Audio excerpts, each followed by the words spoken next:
So, what if I told you that the very place you trust most with your money isn't actually designed to make you wealthy? I mean, think about it for a second. Every single payday, millions of us faithfully deposit our hard-earned cash into a local bank.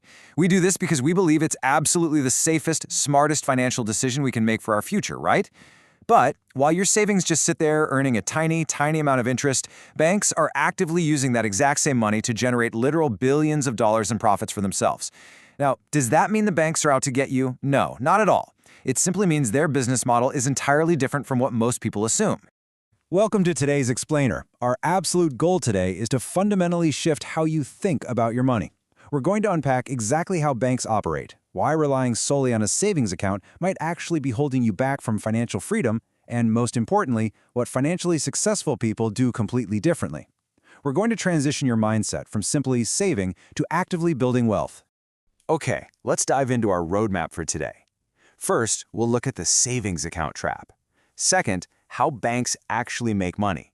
Third, the wealthy mindset. Fourth, breaking bad financial habits. And finally, your wealth-building playbook. Kicking things off with Section 1, the savings account trap, the invisible enemy. This first concept goes against almost everything we've been taught since childhood. Save your money in the bank. We've all heard this universal piece of advice from our parents, teachers, pretty much society at large.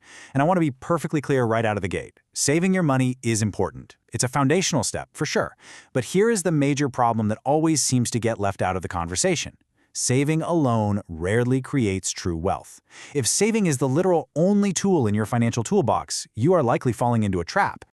To really grasp this, let's look at a very tangible number. Just imagine you have exactly $10,000. You've worked super hard, you've been disciplined, and you've parked this 10 grand in a standard savings account. It just sits there, year after year, earning a marginal, tiny amount of interest. It feels safe, right? It feels incredibly responsible. But while your money is basically taking a long nap and earning literal pennies, the world around it is moving fast. And this brilliantly illustrates the invisible enemy we are up against. On one hand, yes, your account balance is growing slightly thanks to that tiny bit of interest. But on the flip side, inflation is quietly and persistently jacking up the cost of living. I mean, food, housing, healthcare, transportation, everything just gets more expensive. So even though the actual number on your bank statement is slowly ticking up, your purchasing power, what that money can actually buy in the real world, well, that might be steadily declining over time. This is the financial trap most people never even realize they're caught in. Let's move on to Section 2. How banks actually make money, the reality.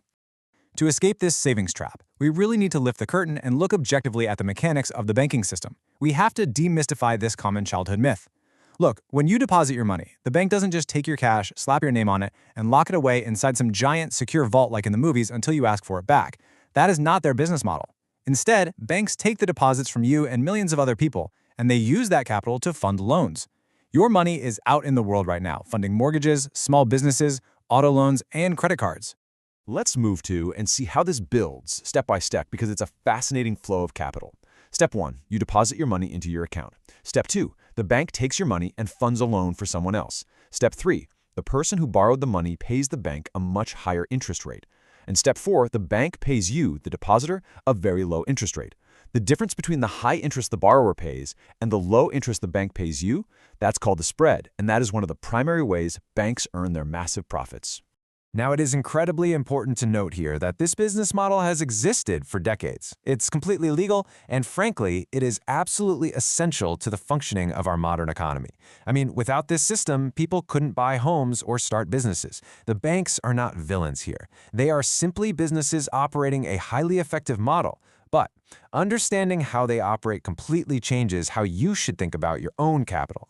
All right, Section 3, the wealthy mindset, thinking differently.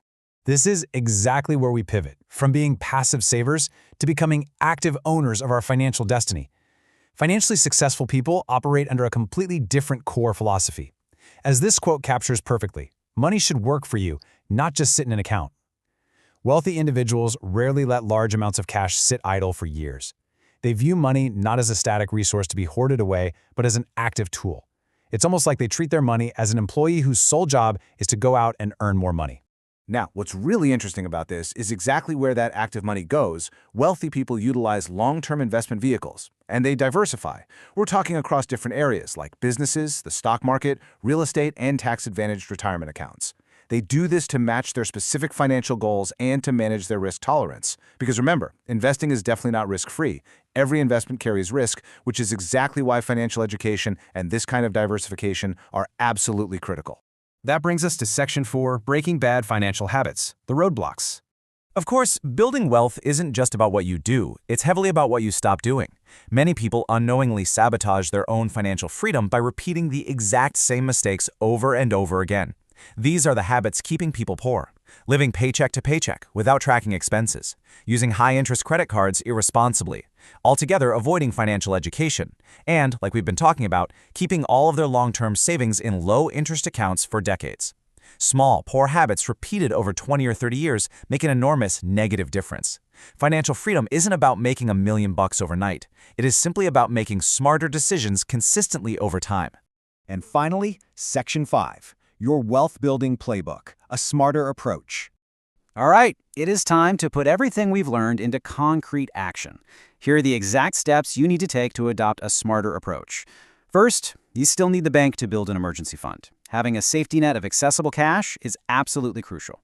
Second, avoid unnecessary, high-interest debt, like the plague. Third, actively commit to increasing your financial knowledge every single week. And fourth, invest regularly for the long term, based on your own personal goals. The earlier you begin this process, the more time your money has to potentially grow and compound. So, the crucial point is this. Do banks actually want you to stay poor? Well, no, not exactly. Banks are businesses. Their goal is to earn profits by providing you with financial services. Their primary goal is not to build your personal wealth. That responsibility falls entirely on your shoulders. Your financial future depends completely on the decisions you make, the knowledge you actively seek out, and the daily habits you build. As we wrap up this explainer, I really want to leave you with one final, powerful question to think about the next time you look at your bank account balance. Knowing everything you know now about inflation, how banks profit, and how the wealthy invest, will you continue to think just like a saver, or are you ready to start thinking like an owner? The choice is entirely yours.